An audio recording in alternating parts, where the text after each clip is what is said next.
17, on travaille dans l'ensemble E, qui est l'ensemble des couples XY de n étoiles croix n étoiles, tels que des x divise y. Donc E est un sous-ensemble de n étoiles croix n étoiles. E est formé par tous les couples XY de n étoiles croix n étoiles, tels que x divise y. Par exemple 2, 4, 1, 3, 3, 6, etc. Alors, on définit sur E la relation R définie par x, y, R, x', y', si et seulement si x, y égale x', y', ou y divise x'. À la première question, il faut démontrer que c'est une relation d'ordre sur l'ensemble E. Donc, il faut vérifier que c'est à la fois réflexive, antisymétrique et transitive.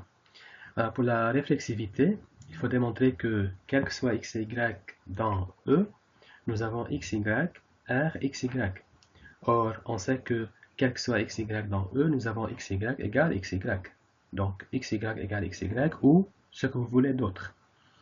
Donc, on a quel que soit x, y dans E, x, y est en relation avec x, y et la relation est réflexive. Pour l'antisymétrie, on considère deux couples de E, x, x', y'. Donc, n'oubliez pas, on a par hypothèse que x divise y et x' divise y', puisque ce sont des éléments de E.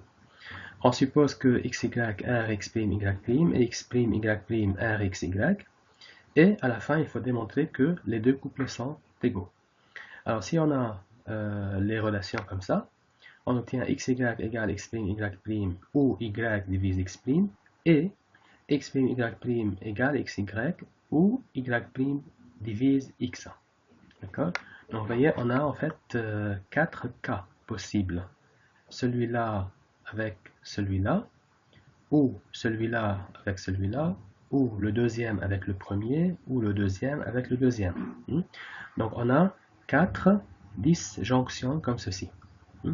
Dans le premier cas, regardez, si on a ça, on a xy égale x', y', et x', y' égale xy. Donc, on a xy égale x', y'. Parce que nous, on veut démontrer que xy égale x', y'. Dans le deuxième cas, on a aussi xy égale x', y'. Ou, dans le troisième, on a aussi x', y' égale xy. Alors reste le quatrième cas où on a y divise x' et y' divise x. Bon, supposons alors qu'on a y divise x' et y' divise x. Mais n'oubliez pas que par hypothèse, puisque les deux couples sont des éléments de E, nous avons aussi que x divise y et nous avons aussi que x' divise y'. Alors on obtient y divise x', x' divise y', y' divise x et x divise y. Donc, vous voyez, regardez, y, il divise x' et x', il divise y'. Donc, est-ce que je peux dire ou pas que y divise y'? Oui. Y divise y' et y' divise x et x divise y. Donc, y' divise y. Donc, qu'est-ce qu'on a alors forcément? L'égalité. Y divise y' et y' divise y. Et y et y' sont deux entiers positifs. On a nécessairement l'égalité. Et de la même façon pour x et x', regardez, on a x', il divise y', et y', il divise x. Donc, je peux dire que x' divise x.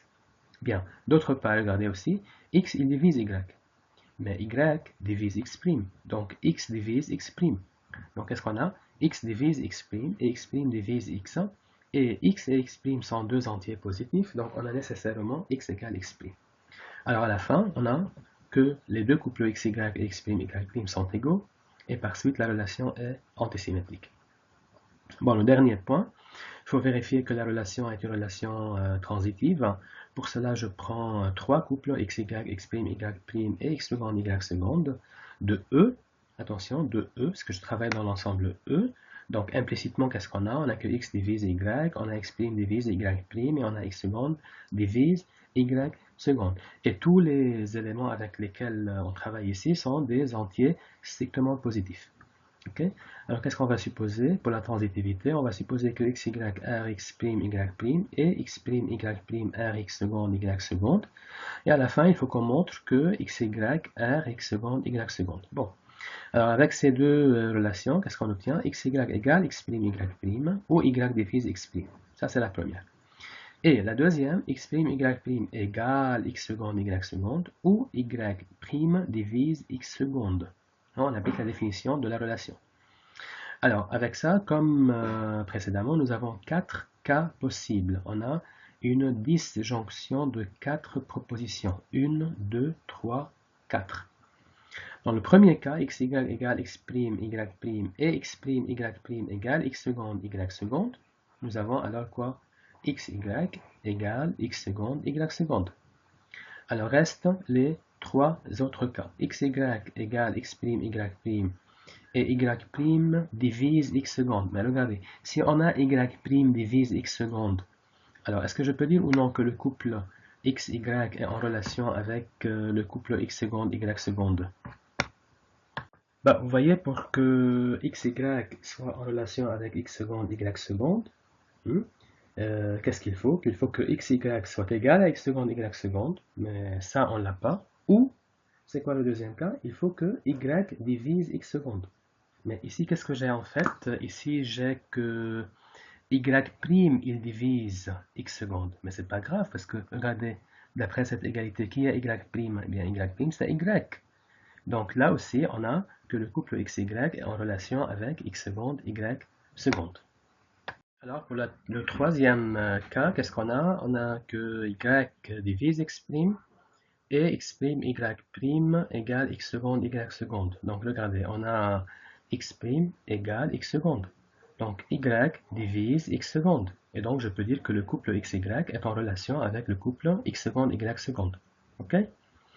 Et reste le dernier cas. Le dernier cas, c'est que y divise x' et y' divise x seconde. Alors, puisque les couples x, y, x', y', x seconde, y seconde sont tous dans E, regardez, qu'est-ce que je peux dire? On a y, il divise x', et x', il divise y', et y', il divise x seconde, mais x seconde aussi, il divise y seconde. Donc, avec toutes ces divisions, qu'est-ce que je peux dire? Y, il divise x seconde, par transitivité de la division, n'est-ce pas? Y, donc je répète, nous avons y divise x', et x', il divise y', et par hypothèse aussi, y' divise x seconde, mais x seconde, il divise y seconde. N'oubliez pas, le couple x seconde, y seconde est dans E. Donc on a aussi x seconde divise y seconde. Donc avec toutes ces divisions-là, je peux dire que y divise x seconde. Et donc le couple x, y, là aussi, le couple x, y est en relation avec le couple x seconde, y seconde. Ok?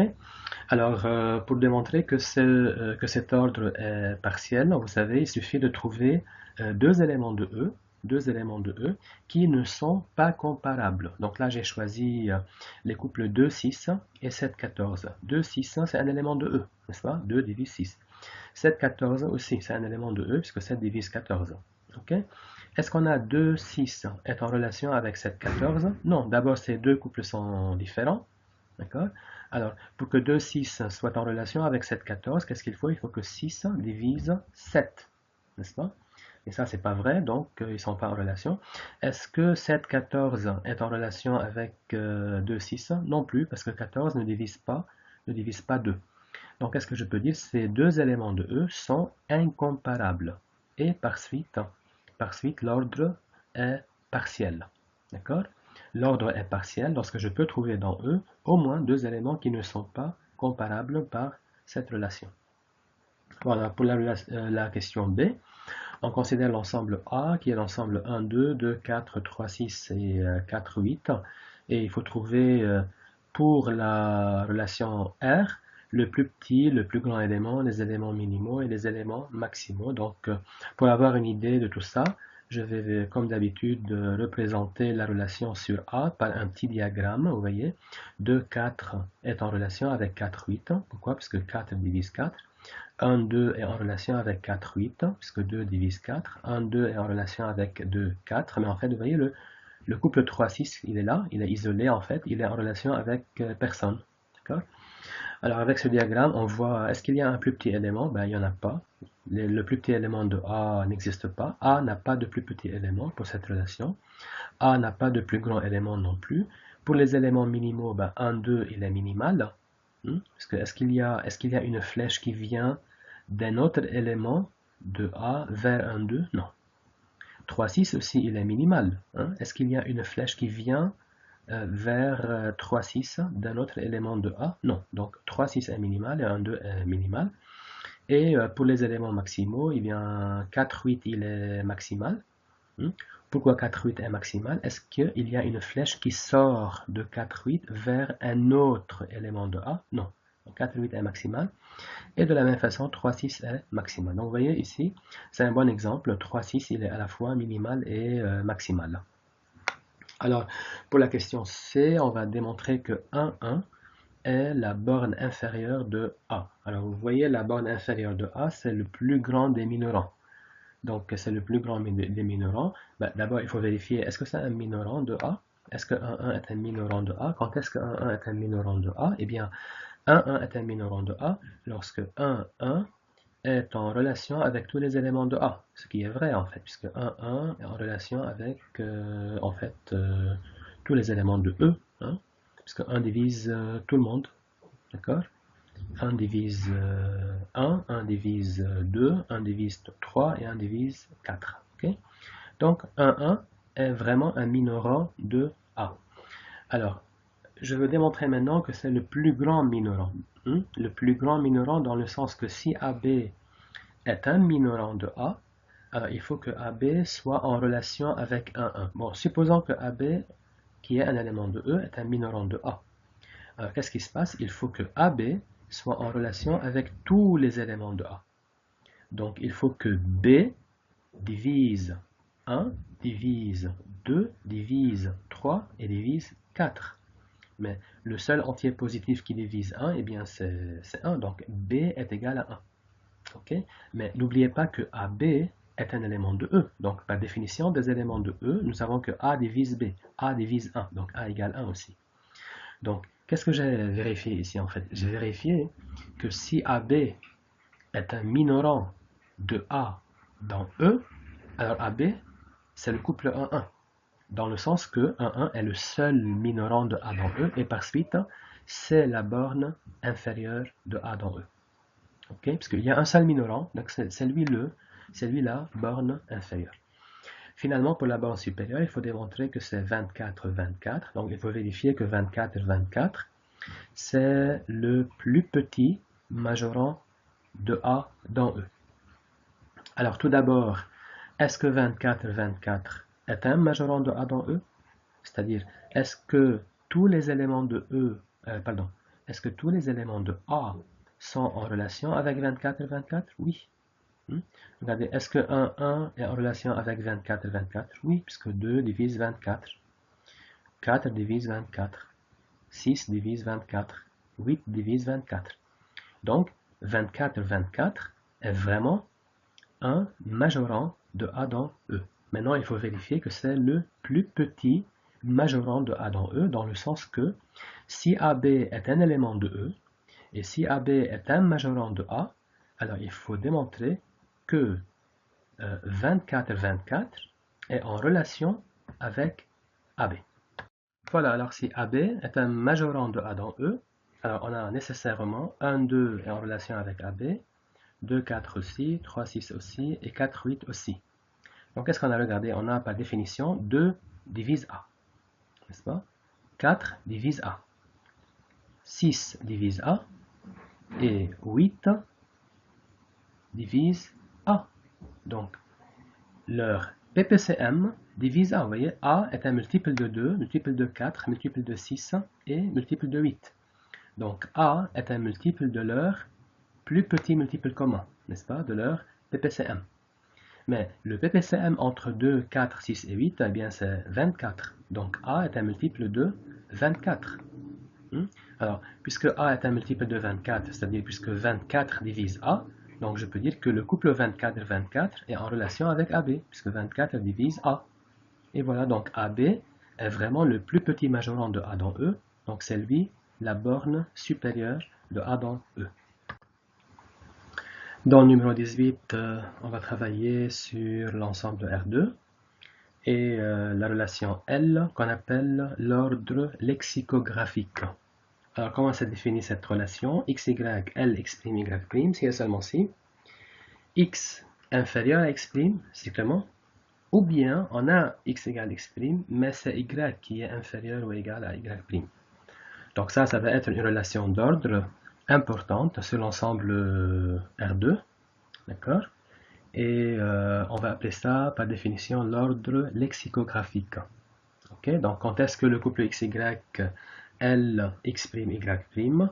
Lorsque l'abscisse du premier est strictement inférieure à l'abscisse de l'autre, ou bien les deux abscisses sont égaux, mais l'ordonnée du premier est inférieure ou égale à l'ordonnée du deuxième. Donc, tout d'abord, vérifions que c'est une relation d'ordre. Pour la réflexivité, est-ce que pour tout xy dans R2, nous avons xy, L, xy? Oui, parce que pour tout couple xy dans R2, nous avons x égale x et y inférieur ou égal à y. D'accord? La deuxième clause de la définition de L est vérifiée. Pour tout couple xy, on a x égale x et y inférieur ou égal à y. Donc pour tout couple xy dans R2, nous avons xy, L, xy.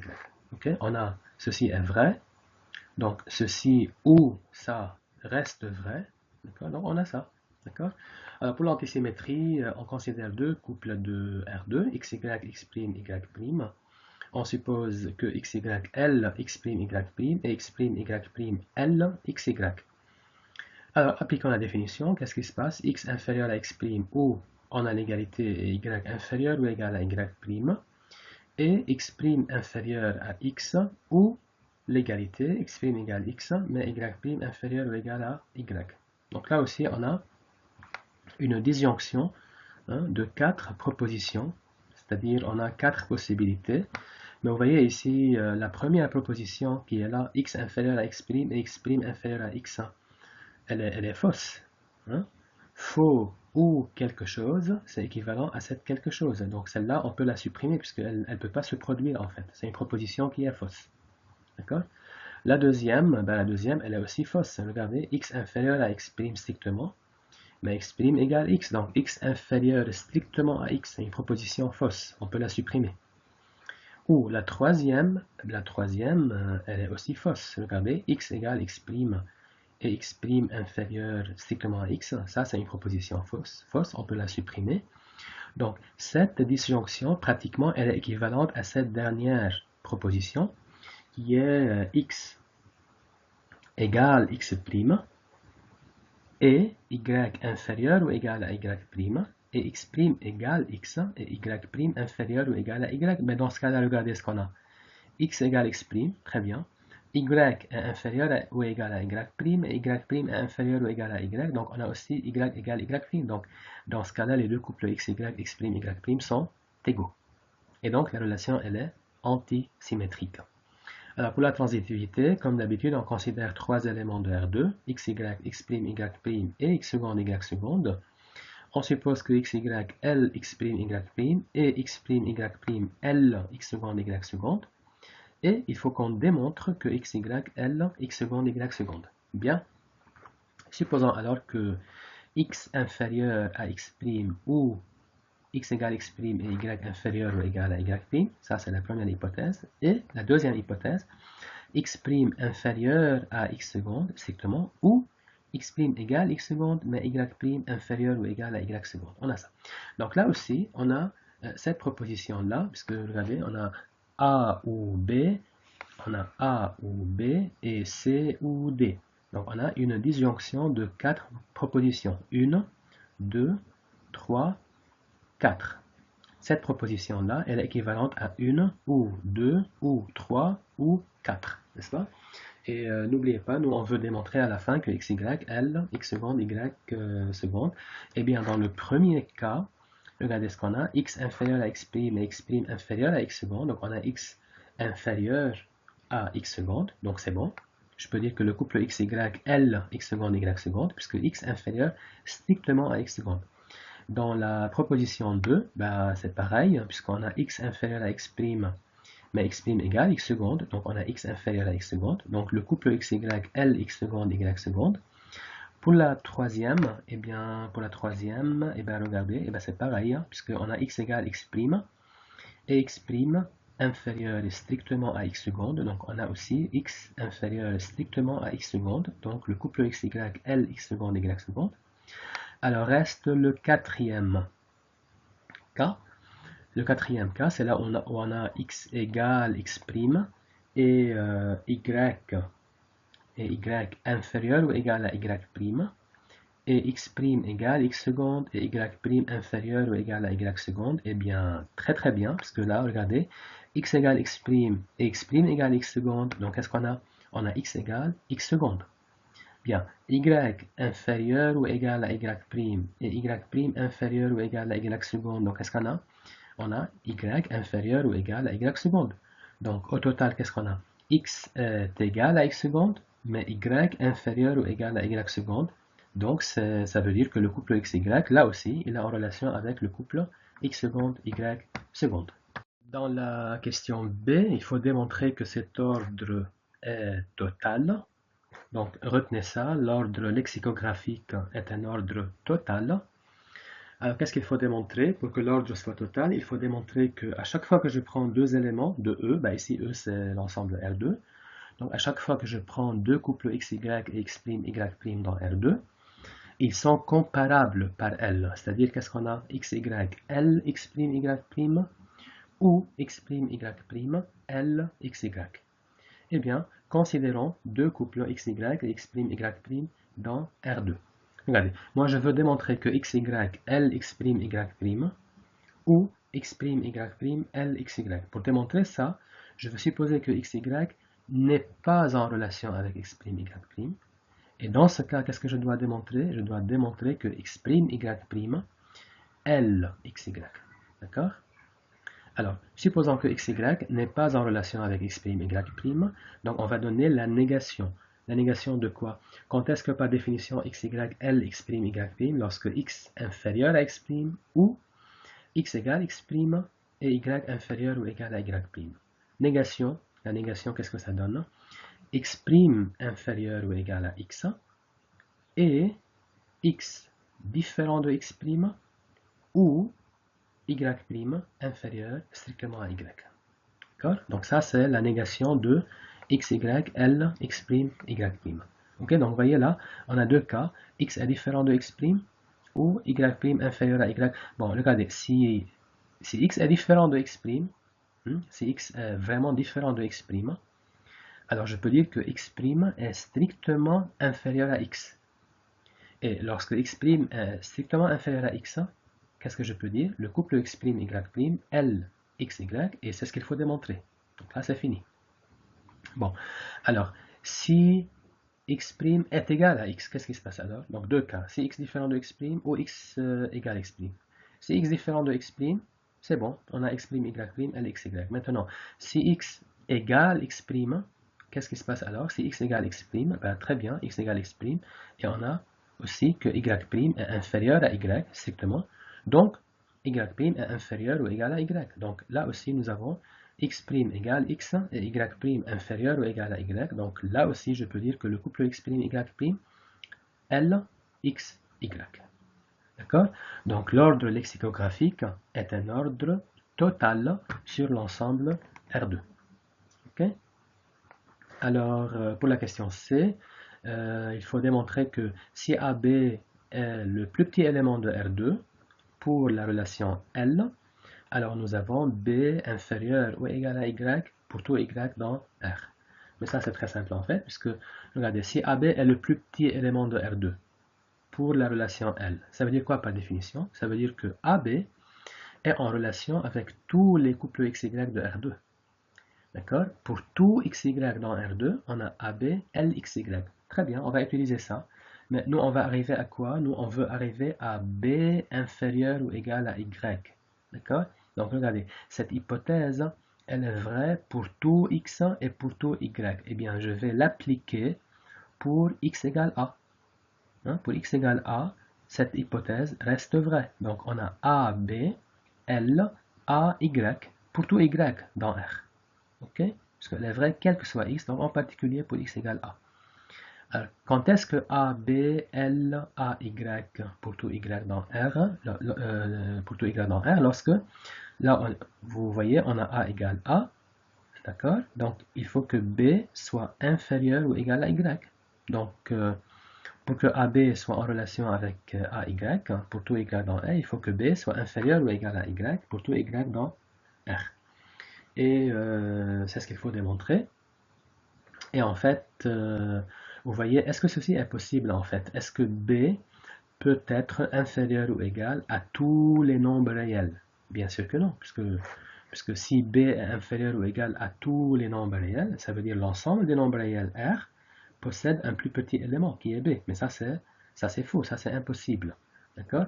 Donc, qu'est-ce qu'on peut déduire de tout ça en fait? Vous voyez, si je suppose que AB est le plus petit élément de R2, c'est-à-dire si je suppose que R2 possède un plus petit élément pour la relation L, eh bien j'obtiens une contradiction. Donc ça veut dire quoi? Ça veut dire que R2 n'a pas un plus petit élément pour la relation L. Ok? Et pour la question D, est-ce que R2, L est un ensemble bien ordonné? Donc je vous rappelle la définition. Ensemble bien ordonné, ça veut dire un ensemble ordonné dans lequel toute partie non vide possède un plus petit élément. Toute partie non vide possède un plus petit élément. Or, à la question C, nous avons trouvé que R2 lui-même, R2 c'est une partie de R2, n'est-ce pas? R2 c'est un sous-ensemble de lui-même. Donc R2 est une partie non vide bien sûr de R2 qui n'a pas de plus petit élément pour la relation L. Ça veut dire quoi? Ça veut dire R2L est un ensemble totalement ordonné, ok, ça c'est totalement ordonné, mais il n'est pas bien ordonné. Donc là, vous avez un exemple intéressant d'un ensemble totalement ordonné qui n'est pas bien ordonné.